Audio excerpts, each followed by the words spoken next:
मैं आज balance sheet और लायबिलिटी के ऊपर वीडियो बनाने जा रहा हूँ। तो इसमें हम आज बैलेंस शीट के लायबिलिटी साइड का एक्सप्लेनेशन देखेंगे। तो जैसे कि जिन लोग ने भी मेरा इनकम एंड एक्सपेंडिचर और रिसिप्ट एंड पेमेंट के एक्सप्लेनेशन का वीडियो देखा है, वो वीडियो ज़रूर देखिएगा। तो आपको वो देखने के बाद जब ये वीडियो देखोगे तो आपको और क्लियरली तरीके से, अच्छे तरीके से समझ में आएगा ये एक्सप्लेनेशन।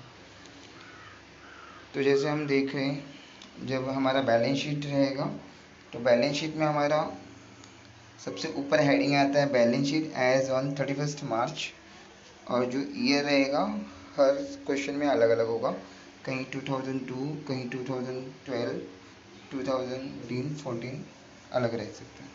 तो यहाँ पे जैसे हम लायबिलिटी साइड देख रहे हैं, तो लायबिलिटी में सबसे पहले हमारा आएगा कैपिटल फंड। सबसे ऊपर हमारा कैपिटल फंड आएगा। और जैसे कि मैं बताना चाहूँगा, जो हमारा बैलेंस शीट है ये हमारा अकाउंट नहीं होता है। किसी स्टूडेंट्स का डाउट होता रहेगा कि बैलेंस शीट में अकाउंट क्यों नहीं लिखा होता है। तो आप लोगों को याद रखना है कि balance sheet is not a account, it is an statement. ये स्टेटमेंट है जो हमें बताता है कि कंपनी का पोजीशन क्या है करंट ईयर में। करंट ईयर में कंपनी कौन सी पोजीशन पे है, तो वो देखने के लिए हम बैलेंस शीट बनाते हैं। तो ये याद रखना है आपको, बैलेंस शीट जो है अकाउंट नहीं है, वो एक स्टेटमेंट है।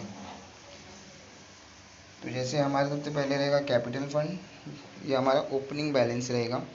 अब ओपनिंग बैलेंस बोलने का मतलब है ये हमारा पिछले साल का कैपिटल फंड। कभी कभी ये कैपिटल फंड जो है हमें एडजस्टमेंट में दिया होता है, और अगर पिछले साल का बैलेंस शीट हमें दिया है तो उसमें दिया रहेगा कैपिटल फंड। जो पिछले साल का कैपिटल फंड हम लोग करंट ईयर में सेम लिखते हैं। और हमें ये भी जानना होगा कि रिसिप्ट एंड पेमेंट साइड में, कि रिसिप्ट साइड में जो सबसे फर्स्ट हमारा बैलेंस ब्रॉट डाउन लिखा होता है, वो कभी भी हम कैपिटल फंड में नहीं लिखते हैं। वो पिछले साल का कैश रहता है, तो वो इस साल नहीं आता है। लेकिन वही रिसिप्ट एंड पेमेंट साइड के क्रेडिट साइड में जो नीचे बैलेंस कैरी डाउन होता है, वो हमारा कैश इन हैंड और कैश एट बैंक होता है, वो हमारा बैलेंस शीट में आता है। रिसिप्ट एंड पेमेंट साइड का जो डेबिट साइड में जो बैलेंस ब्रॉट डाउन सबसे ऊपर जो लिखा है, वो एक ही केस में capital fund as a treat किया जाता है, जब कोई कंपनी न्यू है, नया कंपनी है, और वहाँ पे एडजस्टमेंट में लिखा है कि ये न्यू कंपनी अभी स्टार्ट हो रही है, तब उसे हम कैपिटल फंड जैसा ट्रीट करते हैं। ठीक है, और उसमें स्पेसिफिक लिखा होगा तभी हमें ट्रीट करना है। और इसमें हमें देखना है ऐड क्या क्या करेंगे। हम देखते हैं कैपिटल फंड में, कैपिटल फंड में जो रिसिप्ट एंड पेमेंट साइड के, रिसिप्ट साइड में जो भी हमें डोनेशन मिला है, एंट्रेंस फीस मिला है, कुछ कुछ चीज़ें मिली होती हैं, और वहाँ पे लिखा होता है कैपिटलाइज्ड। तो जो जहाँ पर भी हमें कैपिटलाइज्ड वर्ड लिखा रहेगा, उसे हम क्या करना है, कैपिटल फंड में ऐड करना है। और कभी कभी ये इन्फॉर्मेशन हमें एडजस्टमेंट में दी होती कि ये इस चीज़ों को इतना % कैपिटलाइज करना है, या कभी कभी लिखा रहता है 1/2 पार्ट कैपिटलाइज करना है, 3/5 पार्ट कैपिटलाइज करना है। तो जितना पार्ट्स हमें कैपिटलाइज करना है, उसका उतना पार्ट्स निकाल के हम कैपिटल फंड में वो चीज़ ऐड कर देंगे। ठीक है, अब उसके बाद जो है हमारा सरप्लस ऐड होता है। हम जब income and expenditure account close करते हैं, तो हमें या तो सरप्लस मिलता है या तो डेफिसिट मिलता है।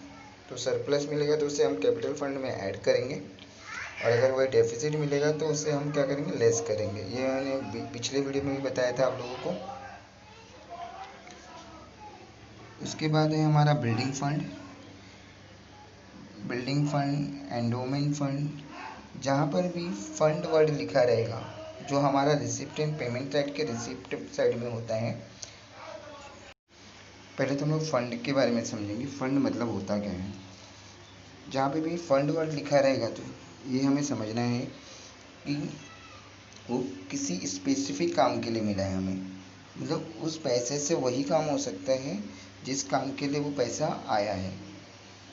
तो इसके लिए जहाँ पर भी फंड लिखा होता है या रिजर्व वर्ड लिखा होता है, रिजर्व या तो प्रोविज़न, ये सारे वर्ड्स लिखे होते हैं, तो उसको हम लाइबिलिटी साइड में डालते हैं, क्योंकि वहाँ पे हम एक जगह से बॉन्ड हो चुके कि उसको, उस पैसे को उसी काम के लिए यूज़ कर सकते हैं और किसी काम के लिए नहीं यूज़ कर सकते हैं। तो जैसे एक एक फंड के बारे में हम अभी देखेंगे। पहला है बिल्डिंग फंड। तो बिल्डिंग फंड है तो ये बिल्डिंग बनाने के लिए ही यूज़ होगा। जब हमारा बिल्डिंग बन जाएगा तो वो हमारा एसेट में आ जाएगा। एंडोमेंट फंड, एंडोमेंट फंड ये एक तरीके स्पेशल फंड होता है। ये जैसे किसी ने हमें डाउन इन्वेस्टमेंट किया है, हमारे नॉन प्रॉफिट ऑर्गेनाइजेशन को पैसे दिए हैं, लेकिन ये पैसा हम यूज़ नहीं कर सकते हैं। ये पैसा हम कहीं बैंक में जमा होगा एज ए फिक्स डिपॉजिट और कहीं पे इन्वेस्टमेंट होगा, लेकिन इससे आने वाला जो इंटरेस्ट होगा वो इंटरेस्ट हमारा नॉन प्रॉफिट ऑर्गेनाइजेशन यूज़ कर सकेगा। तो एंडोमेंट फंड ऐसा होता है जैसे किसी ने इन्वेस्टमेंट कर दिया हमारे नॉन प्रॉफिट ऑर्गेनाइजेशन के लिए कहीं और उससे आने वाला जो भी इनकम आ रहा है, जो भी इंटरेस्ट आ रहा है, वो interest non profit organisation use कर रही है इनकम की तरह। ठीक है। उसके बाद है हमारा टूर्नामेंट फंड। टूर्नामेंट फंड क्या होता है? नॉन प्रॉफिट ऑर्गेनाइजेशन बहुत सारे टूर्नामेंट करवाती है। जैसे कोई स्पोर्ट्स क्लब हो गया, तो स्पोर्ट्स क्लब क्या करता है, हर बार टूर्नामेंट वगैरह करवाता है, तो उसके लिए पैसे की ज़रूरत होती है। तो नॉन प्रॉफिट ऑर्गेनाइजेशन क्या करता है, वो पैसा जमा करके रखता है और उस टूर्नामेंट के लिए ही वो पैसे खर्च करता है। उसके बाद है स्पेशल फंड। ये किसी स्पेशल काम के लिए रहता है, मतलब कोई भी स्पेशल काम रहेगा तो उसके लिए मिलता है हमें।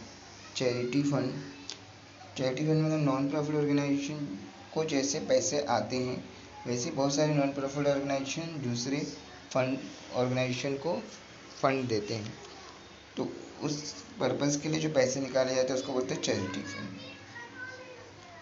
सैलरी क्रेडिटर, अब नॉन प्रॉफिट ऑर्गेनाइज क्रेडिटर जैसे फाइनल अकाउंट में हमने देखा था, सेम यहाँ पे भी उसका भी यही कॉन्सेप्ट है। जैसे हमें किसी को पैसे देने हैं, वो पैसा अभी नॉन प्रॉफिट ऑर्गेनाइजेशन ने नहीं दिया है तो उसको देना होगा, तो हमारे पास वो एज अ क्रेडिटर रहेगा, वो लायबिलिटी होगी। बैंक ओवरड्राफ्ट, बैंक ओवरड्राफ्ट हमेशा जो है हमें रिसिप्ट एंड पेमेंट साइड के डेबिट साइड में सबसे नीचे मिलेगा, बैलेंस कैरी डाउन में। और ये जो है लायबिलिटी होती है कि एक्स्ट्रा बैंक में से पैसा निकालना है, बैंक से एक्स्ट्रा पैसे निकालिए। उसके बाद अदर लोन, बहुत सारे लोन्स लिए होंगे। नॉन प्रॉफिट ऑर्गेनाइजेशन को चलाने के लिए बहुत सारे लोन लेती है। आउटस्टैंडिंग एक्सपेंस, आउटस्टैंडिंग एक्सपेंस जैसे कि बहुत सारे एक्सपेंस जो है नॉन प्रॉफिट ऑर्गेनाइजेशन को पे करने होते हैं और वो काम करवा लिए है लेकिन पेमेंट किया नहीं अभी तक, तो पेमेंट करने के लिए जो है बाद में पेमेंट करने वाली है, इसके लिए वो क्या होगा, लायबिलिटी होगा। दूसरा प्री रिसीव्ड इनकम, जैसे सब्सक्रिप्शन हो सकता है, अब कोई भी इनकम है जो प्री रिसीव पहले से ही ले लिया, जैसे वो पैसा हमें नेक्स्ट ईयर लेना चाहिए था लेकिन नॉन प्रॉफिट ऑर्गेनाइजेशन ने इसी साल वो पैसे ले लिए, तो अभी के लिए हमारे पास लायबिलिटी होगा। जब वो नेक्स्ट ईयर आएगा तो वो हमारा इनकम बन जाएगा। Life membership fees, life membership fees ये भी एक तरीके का, इसको हम कैपिटल फंड में भी ऐड कर सकते हैं या अलग से भी लिख सकते हैं। ये life membership fees one time fees मिलता है मेंबर से, जो वन टाइम मेंबर पे करता है, तो इसे हम कैपिटल फंड में भी ऐड कर सकते हैं या यहाँ इसको अलग से भी लिख सकते हैं। तो ये मैंने लायबिलिटी साइड का पूरा एक्सप्लेनेशन आप लोगों को कर लिया है। आशा करता हूँ कि आपको ये वीडियो अच्छा लगा होगा। इसके बाद मैं एसेट साइड का वीडियो बनाऊँगा और उसमें मैं पूरा एक्सप्लेनेशन करूँगा एक एक आइटम्स का। अगर आपको ये वीडियो अच्छा लगा होगा तो इसे लाइक कीजिए, शेयर कीजिए और सब्सक्राइब कीजिए, और नेक्स्ट वीडियो के लिए वेट कीजिए जो हमारा एसेट से रिलेटेड होगा। वीडियो को देखने के लिए बहुत बहुत धन्यवाद।